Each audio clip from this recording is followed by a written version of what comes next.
오늘은 사순절 세일의 기도의 18번째 날입니다. 오늘 우리에게 주신 하나님의 말씀 빌립보서 2장 14절에서 18절 말씀입니다. 빌립보서 2장 14절에서 18절 말씀 같이 한 목소리로 읽습니다. 모든 일을 원망과 시비가 없이 하라. 이는 너희가 흠이 없고 순전하여 어그러지고 거스르는 세대 가운데서 하나님의 흠없는 자녀로 세상에서 그들 가운데 빛들로 나타내며 생명의 말씀을 밝혀 나의 다름질이 헛되지 아니하고 수고도 헛되지 아니하므로 그리스도의 날에 내가 자랑할 것이 있게 하려 함이라.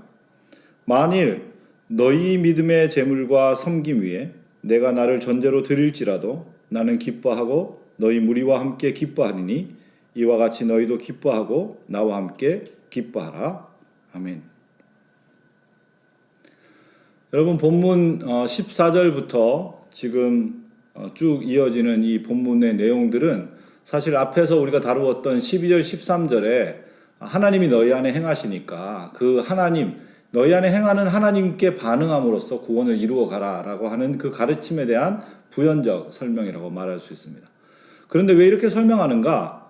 그것은 너희 안에 행하는 하나님께 반응하라 이렇게 얘기하면 꼭 마치 하나님께 행하면서 구원을 이루어 가는 것이 그냥 기도만 하는 것 같고 마음만 살펴보는 심리적인 것 같은 그런 오해를 할 수 있기 때문에 사도 바울이 관계와 일 가운데 구체적으로 행동해 가는 것이 바로 구원을 이루는 삶이라는 것을 알려주기 위해서 이 본문에 설명하고 있습니다. 먼저 원망과 시비 없이 하라 이렇게 이야기하는데요. 여러분이 원망하지 말라는 것이 그냥 아유 힘들다 이런 푸념을 하지 말란 말이라든가 그러면 또 누구한테 나 못할 것 같아 이렇게 어리광을 피우지 말라는 말이라든가 그런 말이 아닙니다. 여기 나오는 이 원망이라는 단어는 성경 안에서는 모두 부정적으로 사용됐습니다. 그러니까 어떤 상황에 대해서 아주 부정적으로 판단하는 것이죠. 그런데 이 원망은 사실 성경에서 그냥 단순한 감정을 나타내는 것이 아니라 하나님과의 관계에서 하나님께 반역할 때 사용되는 표현이라고 할 수 있겠습니다. 고린도전서 10장 10절은 이 원망이라는 단어가 바로 출애굽 상황과 연결되어 있음을 잘 알려주고 있는데요. 고린도전서 10장 10절 같이 한번 보도록 하겠습니다. 여러분 화면에 나오는 고린도전서 10장 10절을 같이 읽으시길 바랍니다. 그들 가운데 어떤 사람들이 원망하다가 멸망시키는 자에게 멸망하였나니 너희는 그들과 같이 원망하지 말라. 아멘.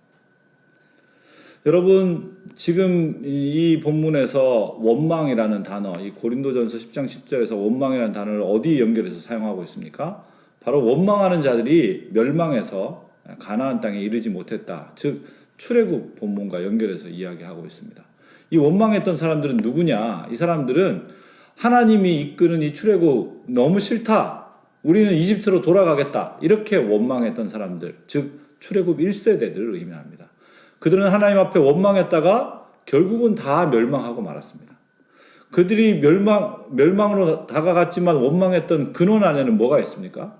그들이 오랫동안 살았던 노예 근성, 그 노예의 습성 안에는 이집트에서 누리던 노예지만 누리고 있던 안락함, 거기에 대한 향수와 또 그리움이 있는 것이죠. 그들이 끊임없이 우리 그때 노역은 힘들었는데도 고기도 많이 먹고 막 야채도 많이 먹었는데 그런 이야기들을 반복하면서 원망하는 것은 바로 노예로 죄의 노예로 살고 세상의 노예로 살면서도 부유하고 많이 누릴 수 있다면 난 그게 더 좋아. 하나님을 따라가면서 자유로운 백성이 되고 죄에서 자유로워져도 나는 풍요하게 누릴 수 없다면 앞으로 어떻게 될지 모른다면 이 가나안 땅이라는 게 미지의 땅이니까 지금 눈에 보이는 죄와 함께 있는 확실한 이 안락함이 불안정한 자유보다 훨씬 좋아 라는 마음이 바로 깔려 있을 때 원망하게 된다 그런 말이죠. 그러니까 원망했다는 것은 하나님께 반역하고 출애굽에 순종을 드린 것이 아니라 출애굽에 불순종을 했던 이들의 상황을 말하는 것이죠. 원망하지 말라는 것은 바로 하나님께 진실한 순종과 복종을 드려 하나님을 따라가라 그런 말입니다. 여러분 에바브로 디도라는 사람을 보내서 지금 바울을 도우려고 한 게 얼마나 좋은 일입니까? 근데 그 좋은 일이 에바브로 디도가 병들어서 이제 뭔가 좋은 사람 보냈다, 뭐 어땠다 저땠다 말이 막 생기기 시작한 거죠. 이 다음에 뒤에 본문을 보면. 그래서 그런 것 때문에 원망과 시비가 일어날 수 있습니다. 그런데 원망과 시비가 일어날 때 생각해야 될 것은 우리가 푸념도 하고 하소연도 할 수 있지만 그걸 뛰어넘어서 이 일과 상황과 모든 것에 대해서 부정적으로 말하기 시작한다면 그것은 이미 하나님이 주시는 죄로부터의 자유자로 살고자 하는 그 마음을 벗어난 행동이라는 것을 기억할 필요가 있는 것이죠. 그렇게 출애굽의 순종을 따라서 원망과 시비가 없이 살아가는 것을 사도 바울은 이제 15절에는 거룩과 연결하고 있습니다. 흠이 없고 순전하여 하나님의 흠 없는 자녀가 되는 것과 연결하고 있습니다. 여러분, 이 원망과 시비 없이 산다는 것은 그리스도인에게는 그냥 처세술이 아닙니다. 그냥 이렇게 하는 게 원망 없는 게 훨씬 나아. 원망 안 하는 게 도움이 돼. 아니 시비하지 마. 그게 너한테 편해. 이렇게 이야기하는 어떤 삶의 방법 또 삶의 유익한 조언을 이야기하는 것이 아니라는 것이죠. 원망과 시비 없는 삶을 통해서 하나님의 백성들은 뭐가 되는가? 거룩한 흠 없는 자녀가 된다. 그런 말입니다. 이 흠 없다는 말은 거룩을 나타내는 단어 중에 하나죠. 흠 없고 정결한. 그래서 거룩한 백성이 되는데 그것은 이 어그러지고 거스리는 세대 가운데서 그 거룩한 백성들이 빛처럼 나타나게 한다. 이렇게 이야기하고 있습니다. 여러분이 어그러지고 또 거스리는 세대는 삐뚤어지고 뒤틀려진 세대라고도 다른 번역에서 번역하고 있습니다. 삐뚤어졌죠. 뒤틀렸죠. 그런 세대들이 사는 곳은 어두운 것 같은 곳입니다. 문제가 있으면 본의 아니게 다르게 해석하고 뭔가 좀 나쁜 쪽으로 해석하고 그렇게 해서 자꾸 문제를 만들어내는 그런 사람들 때문에 이 세상에 불신과 미움과 적대가 가득 차서 어두워진다 그 말이죠. 그런데 이 세상을 밝게 빛내는 어둠 속의 별빛처럼 빛을 낼 수 있는 그가 누구냐? 바로 거룩한 백성들이라는 겁니다. 여러분, 거룩의 어둠 속에 빛을 낸다는 걸 기억해야 됩니다. 여러분, 이 세상이 삐뚤어지고 또 뒤틀리고 그렇게 살기 어렵다고 세상은 어둡다. 세상 사람들 아니다. 그렇게 적대하고 낭망해서는 안 됩니다. 어둠 속에서는 오히려 별이 훨씬 더 빛나는 법이죠. 여러분, 그런 하나님의 사람, 이 출애굽 언어로 말한다면 하나님께 기꺼이 순종을 드리는 사람, 하나님이 주시는 그 구원의 자유를 갈망하면서 보이지 않고 확실하지 않은 것처럼 보이는 그런 미지의 세계를 향해 힘차게 도전하는 사람, 그런 사람이 어둠의 세대에 빛이 된다 그런 말이죠. 그런 사람이, 그런 교회가 바로 어둠을 빛내는 그런 존재가 되는 겁니다. 여러분, 왜 그렇다고 말할 수 있습니까? 여러분, 사실 사사시대, 자기 제멋대로 하던 그 사사시대에 하나님께서 가장 죄가 심한 그 시대에 삼손을 나실인으로 세웠습니다. 나실인이라는 것은 가장 거룩한 사람이죠. 여러분, 거룩이 문제를 해결하는 해결점이 된다는 것을, 거룩의 어둠을 빛나게 한다는 것을, 거룩이 바로 이 시대를 향한 삶의 길이라는 것을 여러분 기억할 필요가 있겠습니다.